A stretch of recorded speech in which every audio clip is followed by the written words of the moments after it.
नमस्कार दोस्तों।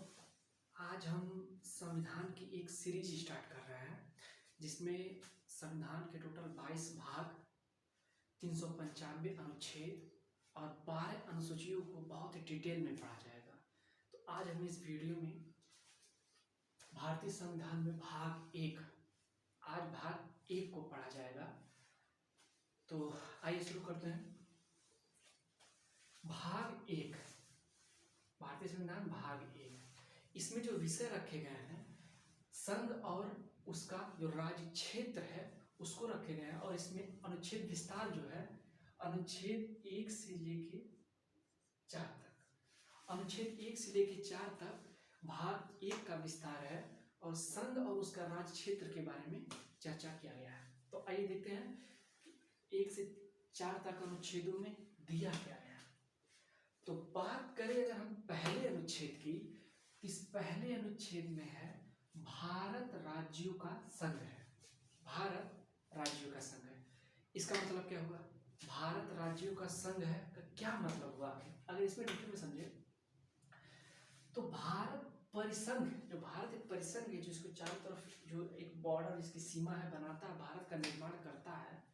भारत परिसंघ राज्यों के साथ किसी समझौते के साथ, समझौते का परिणाम नहीं है। हम जानते हैं वर्तमान में हमारे भारत देश में बहुत सारे राज्य हैं, केंद्र शासित प्रदेश है, और ये सबको मिला के संयुक्त रूप से एक भारत का निर्माण होता है। वर्तमान समय में हम देखें तो आज 2021 टाइम में दिसंबर चल रहा है और इस समय 28 राज्य और 8 केंद्र शासित प्रदेश हैं।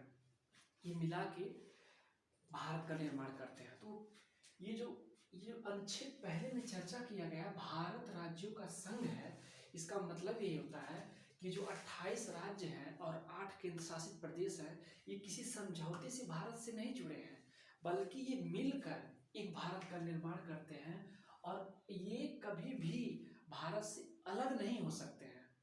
ये कभी भी अलग नहीं हो सकते हैं। यानी इसमें यही किया गया है कि भारत परिसंघ राज्यों के साथ किसी समझौते का परिणाम नहीं है, बल्कि अतः राज्यों का संघ से अलग होने का कोई अधिकार नहीं है। राज्य चाहे भी तो भारत से कभी अलग नहीं हो सकते हैं। जबकि इसके अपोजिट अमेरिका, अगर यूएसए में हम देखें तो वहाँ पे ऐसा नहीं है।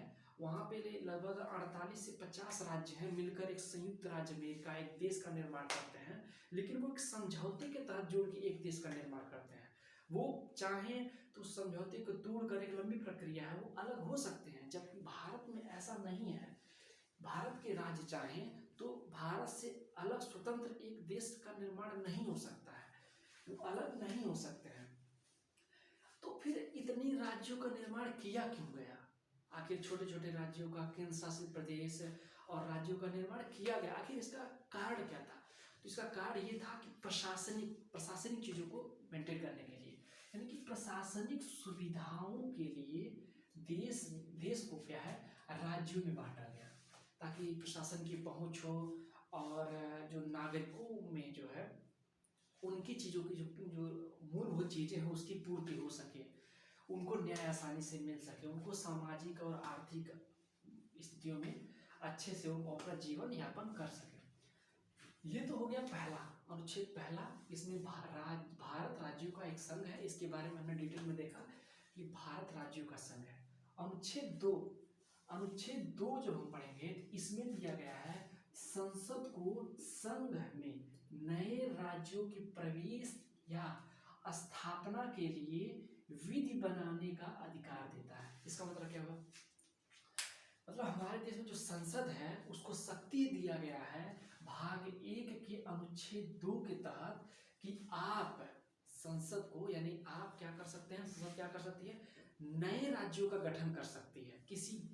किसी बाहरी राज्य, जो हमारे देश का भी राज्य है ही, क्षेत्र है ही नहीं, उसको अपने देश में अर्जित करके उसका नया देश का निर्माण कर सकती है, या अपने ही देश में जो क्षेत्र है, एक क्षेत्र से एक राज्य को कई राज्यों में बांट सकती है, एक से अधिक राज्यों में बांट सकती है उसे, किसी राज्य क्षेत्र को। किसको अधिकार दिया गया? संसद को। यही अनुच्छेद 2 का ही ये जो एक सेकेंड,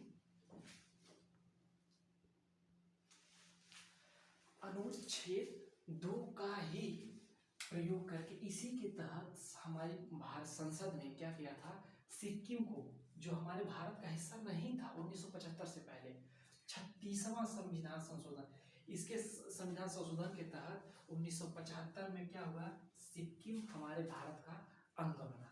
इसी ये अक्सर पूछा जाता है कि सिक्किम किस अमेंडमेंट के तहत, किस संविधान संशोधन के तहत भारत का ही का राज्य बना, भारत में शामिल किया गया। तो 36वां 36 और ये 1975 में।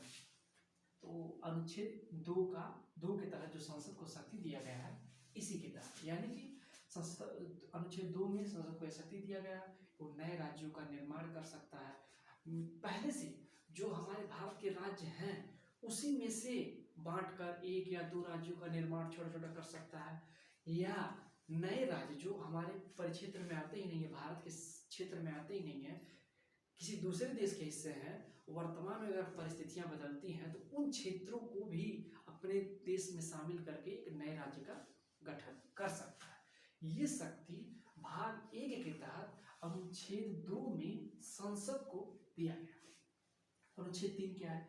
अनुच्छेद 3 कहता है कि साधारण बहुमत से, बहुत ज्यादा सांसदों की संख्या नहीं चाहिए, एक साधारण बहुमत से, बहुत ही सामान्य सांसदों की संख्या से आप क्या कर सकते हैं, बहुत आराम से संसद में क्या कर सकते हैं, किसी नए राज्य तथा वर्तमान राज्य के क्षेत्र या सीमा या नाम में परिवर्तन कर सकते हैं। हम जानते हैं कि पहले भारत को, हमारे उत्तर प्रदेश को पहले जाना जाता था संयुक्त प्रदेश से, अब हम उत्तर प्रदेश से जानते हैं। तो जब उस समय जब संसद ने इसको बदलाव किया होगा, संयुक्त प्रदेश से उत्तर प्रदेश जब हम नाम से इसको जानने लगे, तो अनुच्छेद 3 के तहत ही उसने ये शक्ति उसको दिया गया है कि क्या दिया गया है संसद को, कि वो साधारण बहुमत से किसी भी राज्य या कोई नया राज्य शामिल कर रहा है, या वर्तमान में जो राज्य है हमारे देश में, उसका अगर उसके क्षेत्र में कोई बदलाव करना है तो भी संसद कर सकती है, उसकी सीमा में कोई बदलाव करना है तो भी संसद कर सकती है, उसके नाम में कोई बदलाव करना है तो भी संसद कर सकती है। ये शक्ति अनुच्छेद 3 के तहत संसद को दिया गया। फिर अब अनुच्छेद 4, ये भाग 1 का लास्ट अंतिम अनुच्छेद है, अनुच्छेद 4। ये क्या है? अनुच्छेद 4 क्या कहता है? ये इसी का एक्सप्लेन करता है, अनुच्छेद 2 को और अनुच्छेद 3 को ये एक्सप्लेन करता है। ये चार क्या कहता है कि ये जो हम काम कर रहे हैं, अनुच्छेद 2 के तहत जो संसद को ये शक्ति दिया गया है कि कोई नया राज्य का गठन कर सकता है, चाहे वो बाहरी हो चाहे अपने ही देश का कोई राज्य हो, उसको करना तोड़कर अगर दूसरा कोई राज्य गठन करना है तो कर सकता है। ये जो शक्ति दिया गया है 2 में, और ये जो शक्ति 3 के तहत दिया गया है, वो साधारण बहुमत से किसी राज्य का क्या कर सकता है, नाम परिवर्तन कर सकता है, उसका सीमा परिवर्तन कर सकता है, उसके क्षेत्र में बदलाव कर सकता है। ये जो अनुच्छेद 2 और 3 के तहत जो संविधान को, संसद को शक्ति दी गई है, 4 कहता है कि ये काम करने के लिए संसद को, जो हमारे संविधान में अनुच्छेद 368 है, जो बहुत ही जटिल प्रक्रिया है, मतलब बहुत ज्यादा संख्या की जरूरत होती है, पूर्ण बहुमत की संख्या जरूरत होती है संविधान में संशोधन के लिए, उसके तहत नहीं माना जाएगा। ये दोनों काम अनुच्छेद 2 और 3 के तहत आप साधारण बहुमत से बहुत आराम से कर सकते हैं। आपको अनुच्छेद 368 के तहत संशोधन नहीं माना जाएगा। इसमें पूरा क्या कहता है, अनुच्छेद 2 तथा अनुच्छेद 3 में जो परिवर्तन के लिए ये जो हम काम कर रहे हैं, इसमें राज्य का निर्माण कर रहे हैं 2 के तहत, इसमें किसी राज्य का सीमा या दाब में या क्षेत्र में बदलाव कर रहे हैं, ये करने के लिए अनुच्छेद 368 के तहत जो प्रक्रिया दिया गया है उसको अपनाने की जरूरत नहीं है। संसद को बहुत ही सामान्य तरीके से आराम से वो क्या कर सकती है, संशोधन कर सकती है।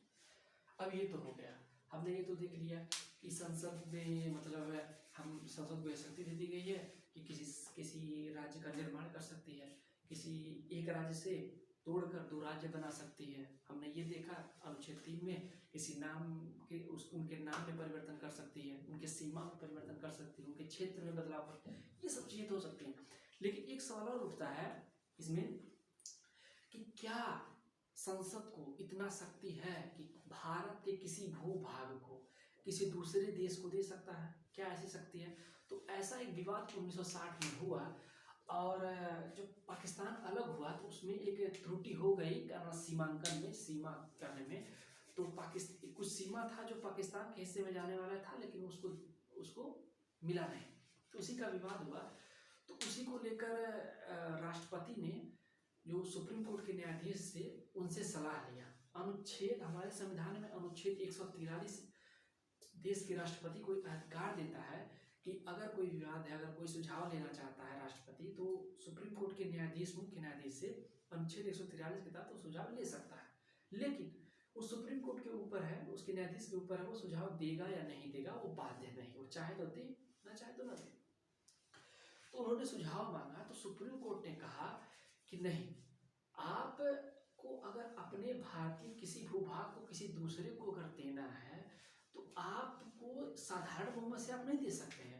आप उसके लिए जो प्रक्रिया दिया गया है संविधान संशोधन की 368 का, उस प्रक्रिया को अपनाना पड़ेगा, उस प्रक्रिया को अपनाना पड़ेगा। और इसी प्रक्रिया और इसी के बाद जो इसी यही मशहूर है बेरुबारी संघ, पश्चिम बंगाल का एक क्षेत्र था, बेरुबारी एक जगह है, 1960 के मामला में। तो क्या किया गया था, प्रेसिडेंट ने सुझाव मांगा था, अनुच्छेद 143 के तहत ये अधिकार दिया गया है। सुझाव किससे मांगा था? सुप्रीम कोर्ट से। तो उन्होंने क्या कहा कि आपको अगर पाकिस्तान से कुछ हिस्सा लेना था और बेरुबारी क्षेत्र देना था, ये सुझाव। तो उसमें क्या किया, आपने सुप्रीम कोर्ट ने कहा अगर आपको ऐसा करना है, एक्सचेंज में बदलाव करना है, तो आप अनुच्छेद 368 के तहत ऐसा कर सकते हैं। तब उन्होंने संविधान में और संसद में 9वां संविधान संशोधन, जो हमारे संविधान में 9वां संविधान संशोधन किया गया 1960 में, उसी के तहत लाया गया और बेरुबारी को क्या किया गया, पाकिस्तान को दिया गया। और जो और चीज़ें थी वो हम और क्षेत्र था वो लिया गया उससे। लेकिन उसके बाद 1971 में युद्ध हो गया और वो जो बंगाल था वो क्या बांग्लादेश बन गया। बांग्लादेश बन गया तो फिर वो चीज़ें ख़त्म हो गई। फिर हमारा और बांग्लादेश का आपसी कॉन्ट्रैक्ट समझौता होने लगा, उनसे कुछ हिस्सा लेना था और हमको देना था, तो मामला खत्म हो गया। फिलहाल इसको लिए कि मतलब अगर संसद किसी को देना चाहे तो क्या वो दे सकती है? तो हाँ, देने के लिए आपको अनुच्छेद 368 के तहत जो प्रक्रिया दिया गया है संविधान संशोधन का, उसको करना पड़ेगा और उसको करके उसके ऊपर प्रक्रिया को अपना कर दे सकते हैं। तो फिलहाल ये मेरा भारतीय संविधान का भाग 1 कंप्लीट हुआ और अगले वीडियो में हम भाग 2 को देखेंगे जिसमें नागरिकता है, 5 से लेकर 11 तक। काफ़ी विस्तृत में उसको पढ़ेंगे। तब तक के लिए नमस्कार।